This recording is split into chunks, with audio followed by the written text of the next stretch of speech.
Greetings from the far side of the galaxy. I'm Fury, your host of the most, here to bring you a story about cities. Time's a-wasting, so let's get this video started with fact number 1.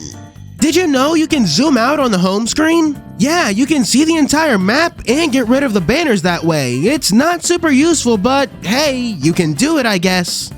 Number 2, there are quite a few data miners in the HOUSAMO community, and way back in the day, there existed an unused character name. That name being Fumihito, likely the proto-name of the librarian Fumi.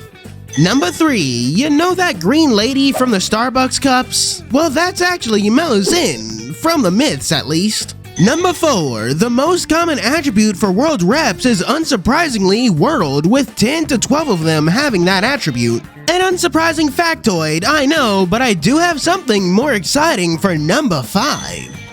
Despite the name Hombre Tigre literally meaning Tiger Man, Hombre Tigre isn't actually a tiger. He's actually based on an Aztec jaguar god with close ties to Tezcatlipoca. Number 6. Only 2 characters in the game are smokers, and neither of them are Smoky God. The 2 characters with lung issues being Mr. Mononobe and Lieb. Number 7. And what's unique about these 2 guys is that it actually makes sense that they smoke.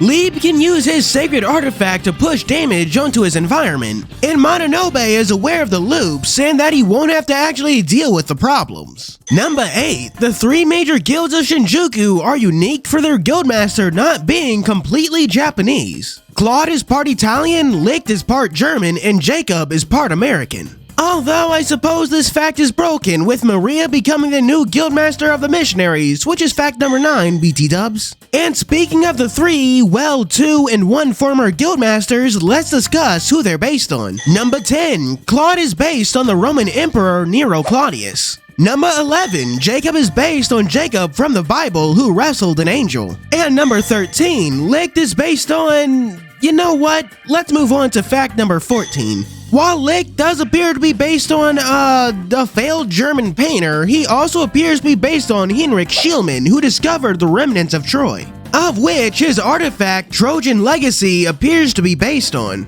Number 15, you know Jose, the guy who shows up a bunch in the main quest but never actually does anything? Would you believe me if I said he's based on James Bond? It's referenced through his codename being Agent 057, but also through something else. And this brings me to fact number 16. That gun is another James Bond reference, that being to the story The Man with the Golden Gun. And that also brings me to fact number 17. Jose is the only character outside of the mobs who has a real gun. Yeah, that crown is a sacred artifact. That gun is just, the gun he got from somewhere, I guess. You know, I'm more than a little annoyed that the only dude with a gun isn't from the world based on America, but whatever. Staying with Jose for number 18, Jose is a demon from the Ars Goetia, or Goetia, a book that tells you how to summon demons and stuff. And in his 4-star art, way in the back, you can see Jose's seal, which is taken from the book. Let's bookend this section on Jose with number 19. His codename of Agent 057 is a reference to him being the 57th demon in the book.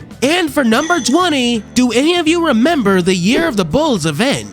Well, one of the reasons the protagonist was included is that they're the host of the exiled soul Susanoo. Well, in real life, during the Meiji period, a lot of shrines to the bull-headed deity Gozu Tenno were converted into shrines to Susanoo. These events are referenced through an offhanded line from Benton, which suggests that Gozu Tenno is just another name for Osamu Susanoo. And thus our protagonist fits in with the event because they'd also be a bull. And number 21, something similar actually happened to Daikoku. In-game, the Daikoku we know is actually Okuninushi possessing the former's body with help from Mahakala. That's due to Daikoku, Okuninushi, and Mahakala going through a process of cultural blending called syncretization. In real life, the chain goes like this. The Hindu god Shiva got reinterpreted into the Buddhist god Mahakala. The Buddhist god Mahakala got reinterpreted into the Japanese deity of Daikoku Ten. And the Japanese deity of Daikoku Ten was conflated and syncretized with the pre-existing deity Okuninushi, thus explaining why Life Hunters decided to make the in-game Daikoku so closely connected to the exception.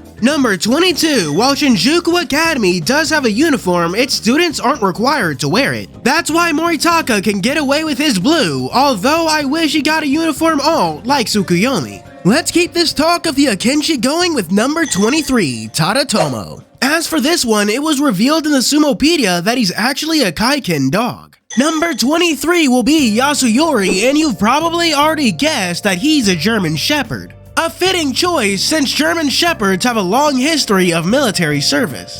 Number 25 will be Tanatomo, and here's your fun fact. That's a guy. It's not really helped by the fact that they tend to shy away from using Tanatomo's pronouns and that kimono alt isn't helping. For number 26, let's hit up Masanori. He's the only Akenshi without a swimsuit skin, at least before Yoshito got added. So in the interest of finding an actual fun fact that still applies, number 27. Masanori's sword is named Matatabi Maru, Matatabi being a reference to Silvervine, a plant that's very similar to catnip.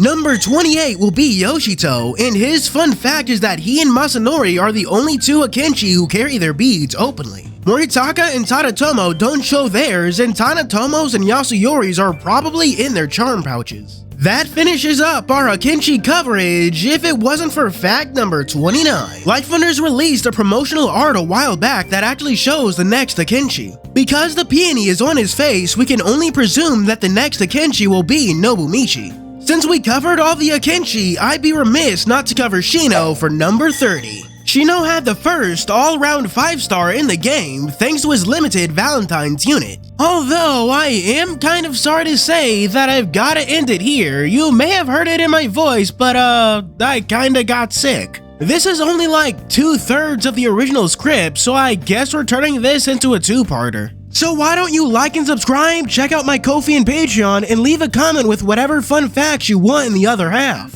With that out of the way, it's Patreon shoutout time. For our 3 stars we have special thanks to 87 Werehog, Prisma 144, and Zoro Ichao. Still no 4 stars, blah blah blah, it's been like this. For our special 5-star shoutouts we have Unknown RC, who remember what happened on the 21st night of September. Then Vanilla Flower, who's just somebody I used to know. And Poor Mage, who was struck by a smooth criminal. And finally, Mahagasaur, who's just a poor boy who don't need no sympathy. Thank them for their support and thank you for watching this video. As always, this is Fuuri, signing out.